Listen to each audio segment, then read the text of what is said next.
गांव के किनारे एक पुरानी हवेली खड़ी थी जिसे लोग विनाशक हवेली कहते थे। इसके बारे में कहा जाता था कि हर पूर्णिमा की रात वहां कुछ अजीब घटता है।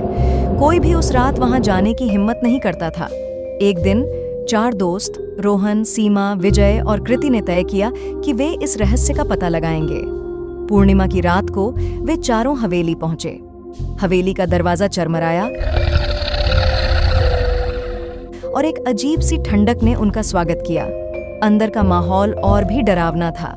दीवारों पर पुरानी पेंटिंग्स और टूटे फर्नीचर के ढेर। हर कोने से अजीब सी आवाजें आ रही थीं। रात के 12 बजते ही कृति ने एक भयंकर चीख सुनी। क्या तुम लोगों ने वो सुना? उसने डरी हुई आवाज में पूछा। सभी ने सिर हिलाया। हमें देखना चाहिए कि ये आवाज कहां से आई, विजय ने कहा।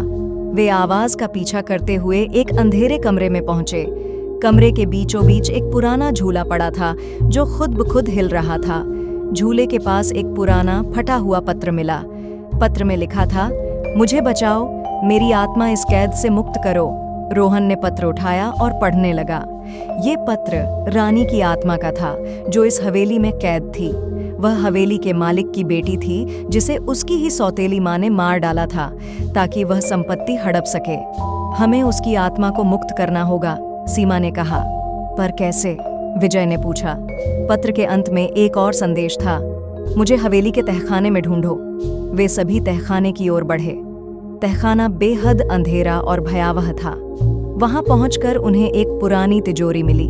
रोहन ने तिजोरी को खोला और उसमें एक सोने का लॉकेट पाया। लॉकेट पर रानी का नाम खुदा हुआ था। तभी एक सफेद छाया प्रकट हुई। मैं रानी हूं, उसने कहा। इस लॉकेट को जलाकर मेरी आत्मा को मुक्त करो। डर के बावजूद उन्होंने लॉकेट को जला दिया। एक तेज चीख सुनाई दी और हवेली कांप उठी।